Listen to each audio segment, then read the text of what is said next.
नमस्कार दोस्तों, मेरी अनमोल कहानियाँ में आपका एक बार फिर से स्वागत है। तो आइए आज की कहानी शुरू करते हैं। एक गाय घास चरने के लिए एक जंगल में चली गई। शाम ढलने के करीब थी। उसने देखा कि एक बाघ उसकी तरफ दबे पांव बढ़ रहा है।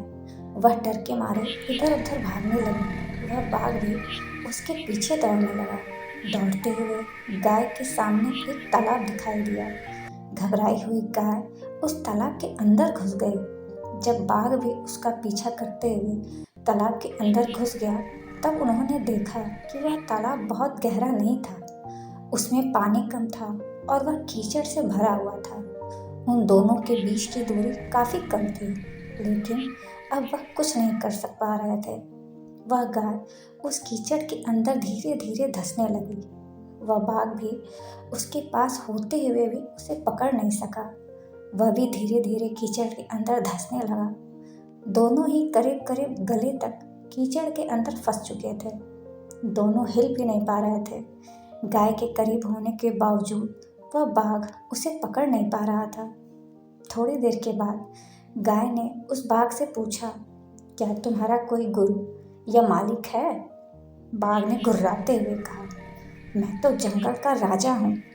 मेरा कोई मालिक नहीं, मैं खुद ही जंगल का मालिक हूँ। गाय ने कहा, लेकिन तुम्हारी उस शक्ति का यहाँ पर क्या उपयोग है? उस बाघ ने कहा, तुम भी तो फंस गई हो और मरने के करीब हो। तुम्हारा भी तो हालत मेरी जैसे ही है। गाय ने मुस्कुराते हुए कहा, बिल्कुल नहीं। मेरा मालिक जब शाम को घर जाएगा और मुझे वहाँ पर नहीं पाएगा, तो वह मुझे ढूंढते हुए यहाँ तक जरूर आएगा और मुझे इस कीचड़ से निकालकर अपने घर ले जाएगा। तुम्हें कौन ले जाएगा? थोड़ी ही देर में सच में ही एक आदमी वहाँ पर आया और उस गाय को कीचड़ से निकालकर अपने घर ले गया।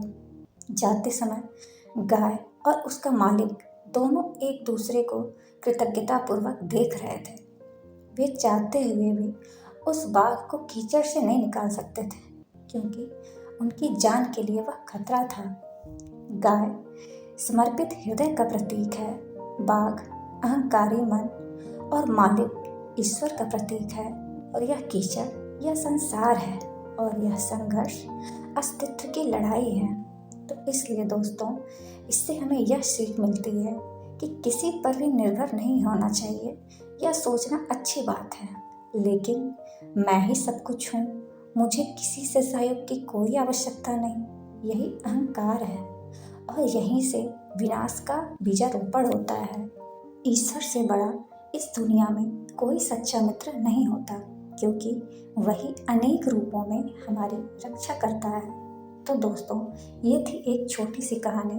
अगर आपको ये कहानी पसंद आई हो तो आप प्लीज़ चैनल को लाइक शेयर सब्सक्राइब जरूर कीजिएगा। तब तक फिर मिलेंगे एक दूसरी कहानी में। नमस्ते।